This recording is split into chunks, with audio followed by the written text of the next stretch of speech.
J'entends plusieurs personnes dire je ne parle pas le patois ou bien je sais très bien parler mon patois. Mais qui est-ce qui nous a dit que nos langues sont des patois? Le Ndanda, le Romala, le Foufoudé, le Bati, le Bassa, le Douala et toutes ces langues que vous connaissez ne sont pas des patois. Selon l'Académie française, le patois est une variété de dialectes parlés par une contrée de faible étendue, le plus souvent rurale. Par extension, le patois est également défini comme un langage pauvre et rustique, également comme un jargon incompréhensible. Vous voyez qu'à ce niveau, il se pose un très gros problème. Nous savons déjà que nos langues sont riches, que ce soit en métaphores, en oui, plein de langages figurés, que ce soit en chant, que ce soit en conte. On a tellement de choses à offrir au travers de nos langues. Pourquoi est-ce que nos langues ont été considérées comme des patois? Tout commence avec, vous allez le dire, on ne cesse de le mentionner, mais c'est la vérité, il faudrait qu'on en parle. Tout commence avec l'arrivée de l'impérialisme occidental. Le problème qui se pose, c'est que quand ils arrivent, les gars sont butés, ils ne comprennent rien, absolument rien de ce que nous nous disons.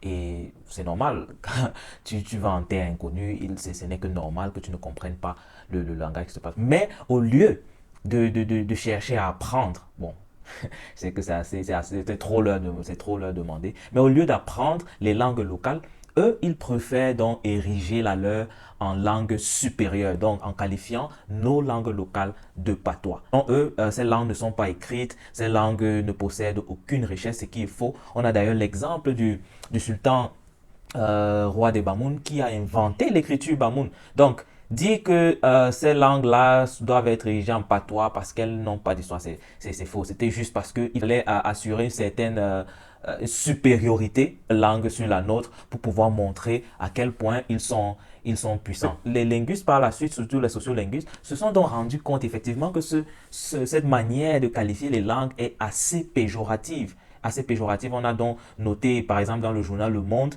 le déclin de l'utilisation du mot patois parce que étant très péjoratif. Cela étant dit, je vous invite donc à si possible, modifier l'utilisation de ce mot parce que lorsque nous disons que nous parlons un patois, c'est réduire nos langues, réduire toute la culture dont elle est chargée, réduire toute la philosophie dont elle est chargée. Également, de faire une précision parce qu'à ce niveau-là, il y a un très gros problème également.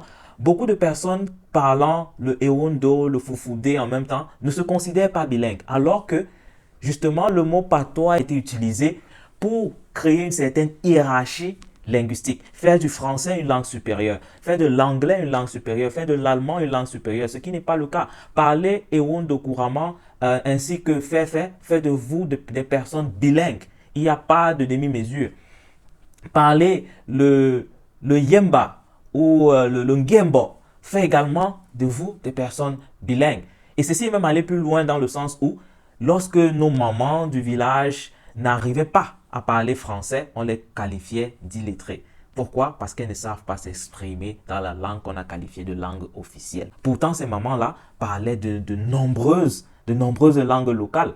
Donc, il faudrait qu'on sorte de cette case-là afin de pouvoir pleinement assumer qui nous sommes linguistiquement. Dites-moi en commentaire ce que vous pensez. Si vous êtes d'accord, faites-le moi savoir. Si vous ne l'êtes pas, faites-le moi également savoir.